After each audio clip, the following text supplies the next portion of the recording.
pourquoi est-ce que nous faisons des déclarations? Ou si vous voulez, 6 raisons pour lesquelles nous déclarons. La première raison, c'est que une bouche fermée est une destinée fermée. Quelqu'un a déjà entendu ça? Une bouche fermée est une destinée fermée. Allons-y ensemble dans le psaume 32. On lira le verset 3 au verset 5. Vous comprendrez mieux pourquoi les gens disent cela. Psaume 32, verset 3. Il dit, tant que je me suis tu. Dis avec moi, tant que je me suis tu.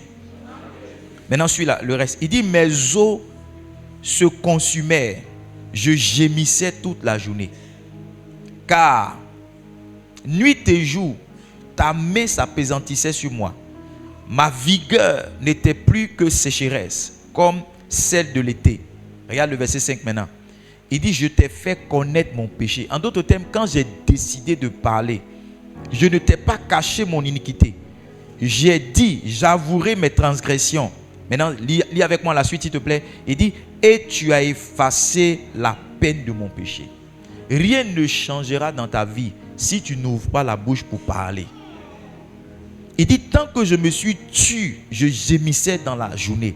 Mais quand j'ai décidé de parler, les choses ont changé. Yes. Une bouche fermée est une destinée qui est fermée. Quand tu ne parles pas, tu décides de subir les affres, les conséquences et n'importe quel événement qui arrive à ta vie. Mais quand tu déclares, tu décides de changer ces événements-là. Amen. D'ailleurs, David dit au psaume 23, le verset 4, il dit, quand je marche dans la vallée de l'ombre de la mort. C'est une déclaration qu'il fait. Il dit, je ne crains aucun mal, car tu es avec moi. Amen. Un homme qui ne fait pas de déclaration subit les événements et les circonstances de la vie. Mais un homme qui parle s'en exempte. Yes.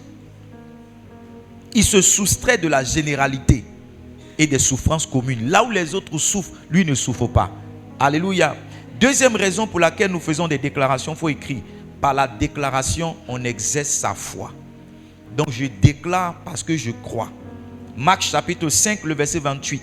Marc chapitre 5, verset 28. Il dit, car elle disait, si je puis toucher ses vêtements, je serai guéri. Levez la tête, regardez-moi. Quand un homme croit, il parle.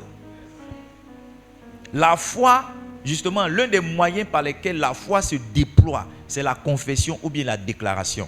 Il y a 5 étapes pour manifester sa foi. La première, c'est la vision. Quand un homme croit, c'est qu'il a vu quelque chose. La foi est toujours attachée à quelque chose qu'on a vu. C'est pourquoi ici on dit, ce que tu vois, tu peux le recevoir. La foi se déploie par la visualisation. La visualisation, c'est la contemplation de ce que tu as vu. Quand un homme croit, il y a une image dans son esprit qui ne le quitte jamais. Quand un homme croit, il fait des confessions, il déclare. Regardez ce que la Bible dit dans le livre de 2 Corinthiens chapitre 4 verset 13. 2 Corinthiens chapitre 4 verset 13. Il dit, comme nous avons le même esprit de foi qui est exprimé dans cette parole de l'écriture, 2 points, il dit, j'ai cru, c'est pourquoi j'ai parlé. Quand quelqu'un croit, il parle. Quatrième manifestation de la foi, c'est l'action. Quand un homme croit, il agit. Enfin, lorsqu'un homme croit, il est dans l'action de grâce. Il dit merci à Dieu pour ce qu'il n'a pas encore vu. C'est pourquoi la Bible dit que la foi est une ferme assurance des choses qu'on espère quoi? Une démonstration de quoi? Alléluia. Troisième raison pour laquelle nous faisons des déclarations, c'est que la vie et la mort sont au pouvoir de la langue. La suite du verset dit, quiconque l'aime en mangera les fruits. Proverbe chapitre 18, le verset 21. J'ai écrit ici, par la déclaration, un homme décide de programmer les événements qu'il vivra. C'est par sa bouche, dans le royaume de Dieu, c'est par sa bouche qu'on programme les événements qu'on va vivre. Yes. L'évêque Oedipo dit, yeah, I will never be poor.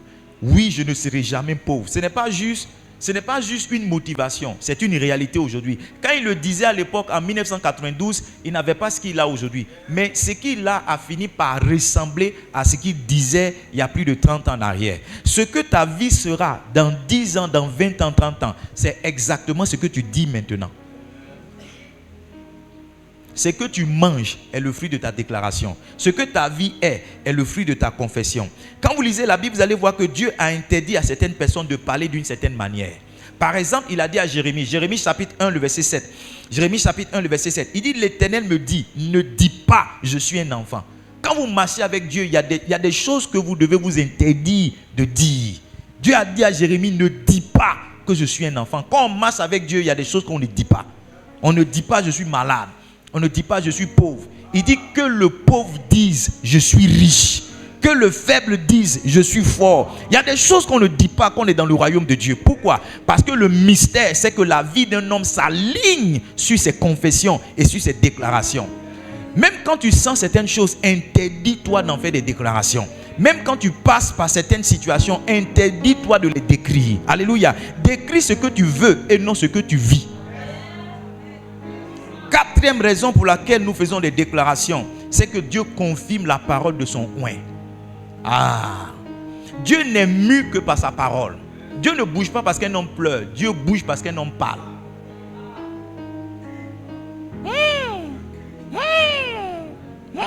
Ésaïe chapitre 44, le verset 26. Il dit, moi l'Éternel, je confirme la parole de mon serviteur. Il dit, j'accomplis ce que prédisent mes envoyés. Quand tu es un serviteur de Dieu, Dieu amène toujours à confirmation ce que tu dis. Quand tu es un envoyé de Dieu, ce que tu prédis, Dieu l'accomplit toujours. Et par ta déclaration de ce mois d'août, tu es en train de prédire les événements d'août. Yes. Par ta déclaration du mois d'août, tu es en train de prédire, tu es en train toi-même de dire ce qui va arriver. Quand tu dis je ne mourrai pas, c'est ce qui va arriver.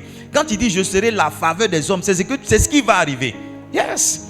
Pourquoi est-ce que nous faisons des déclarations? Cinquième raison, c'est par la déclaration qu'on exerce l'épée de l'esprit.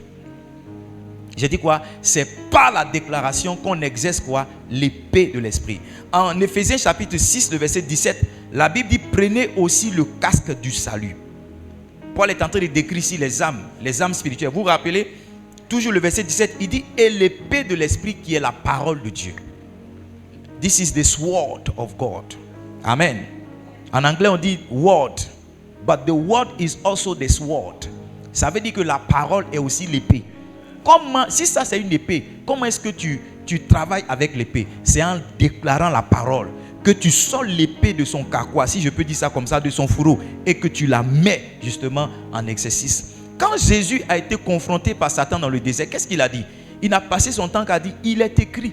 Il est écrit. Écoutez-moi, la parole de Dieu est la chose avec laquelle on se défend devant les tentations du Satan. Yes. Si tu n'as pas de parole, ça veut dire que tu n'as pas d'épée. Autant de paroles tu as, c'est autant d'épée que tu as. Et si tu as beaucoup d'épée, tu peux te défendre, quelle que soit la situation devant laquelle tu te trouves. Alléluia. Satan n'est pas plus fort, c'est toi qui es faible de parole. La force d'un enfant de Dieu se trouve dans ce qu'il sait de la parole. Quand la situation arrive, il dit que le faible dise je suis fort. Donc tu dis Satan, certes je suis faible, mais je déclare que je suis fort. Quand Satan dit que tu seras dernier, tu dis non, la Bible déclare que je serai toujours à la tête et jamais à la queue. Quand Satan dit que ton année m'a mal fait, tu dis non, la Bible déclare dans le livre de Psaume 65, le verset 12, tu couronnes mon année de bien. Donc Satan, tu es un menteur. Ce que tu dis n'est pas vrai. C'est ce que la parole de Dieu dit qui est vrai. Est-ce que je peux avoir un bon amen si tu me suis? Yes. Sixième raison pour laquelle, écoutez-moi, j'ai écrit ici, je veux que vous notez. On met Dieu à l'épreuve par l'obéissance. Mais c'est par la déclaration qu'on éprouve sa parole. On éprouve Dieu par l'obéissance. Il dit, apportez toutes vos dîmes et vos offrandes. C'est pas ça. Il dit, mettez-moi de la sorte à l'épreuve. Quand un homme veut éprouver Dieu, c'est par son obéissance qu'il le fait. Seigneur, tu as dit de faire A. J'ai fait A, maintenant je veux te voir à l'œuvre. Mais quand un homme veut éprouver la parole de Dieu, c'est par sa déclaration. Est-ce que la parole de Dieu marche? Comment tu le sauras? En la déclarant. Ah, j'aime ce que j'entends ce matin. Yes. Sixième raison, enfin, pour laquelle nous faisons des déclarations, c'est que la déclaration est aussi une forme de prière. By the way, ce que je suis en train de dire se trouve dans mon livre Médite le jour et nuit. Pasteur Diane, à travers la petite exhortation, est en train de nous faire beaucoup de bien. Dans mon livre ici, j'ai parlé de 8 expériences qu'un homme doit avoir avec la parole de Dieu. Et l'une d'entre elles, c'est la déclaration. Donc, sixième raison pour laquelle on déclare, c'est que la déclaration même est une forme de prière. Vous savez, il y a beaucoup de formes de prière. Il y a la prière d'adoration, il y a la prière de supplication, il y a la prière d'interrogation, mais il y a aussi la prière de déclaration. Et il y a des situations où tu n'as pas le temps de dire non, j'ai commencé 3 jours de jeûne. Il y a des situations où tu n'as pas le temps de dire non, je vais te mettre à genoux. Quand la situation arrive, ta prière est une déclaration. Tu dis cela n'arrivera pas, cela n'aura pas lieu. Ésaïe chapitre 7, le verset 7. Tu n'as pas le temps de dire non Seigneur, tu dis cela n'arrivera pas, cela n'aura pas lieu. Tu mets au nom de Jésus et c'est fait. Pourquoi est-ce que nous déclarons? Parce que la déclaration est une forme de prière. Enfin, qu'est-ce que nous déclarons pour finir ce préambule et cette brève introduction? J'ai l'impression que l'introduction elle-même est le message. Un plat qui sera doux, ça se voit dans la qualité de l'entrée. Yes. Qu'est-ce que nous déclarons? Nous déclarons la parole de Dieu. Nous ne déclarons pas les paroles du pasteur Aïn, mais nous déclarons la parole de quoi? La parole de Dieu. Jésus n'a pas dit Moïse a dit. Il n'a pas dit, Jésus a dit il est écrit. C'est ce qui est écrit que nous déclarons. Amen. Amen. Maintenant, j'ai envie de pousser un peu plus loin ce que je suis en train de dire. Parce que tout ce que Dieu dit n'est pas forcément écrit. Yes. Et il y a des choses que Dieu dit à un homme dans l'intimité qu'il a avec lui. Dans ces 40 jours de jeûne, ce que Dieu t'a dit n'était pas forcément écrit. Mais ce que Dieu t'a dit, tu peux le déclarer dans la situation que tu vis. Est-ce que quelqu'un comprend ce que je suis en train de dire? Qu'est-ce que nous déclarons? Nous déclarons ce que nous croyons. Je vous ai dit, quand un homme croit, il parle. 2 Corinthiens 4, verset 13. Il dit, c'est parce que j'ai cru, c'est pourquoi j'ai parlé. Yes. Ce que je crois, c'est ce que je dis. Yes. Quand je dis que nous sommes en train de bâtir une méga church, ce n'est pas juste du folklore. C'est ce que je crois. Amen. Amen. C'est ce que je crois. C'est ce que je crois.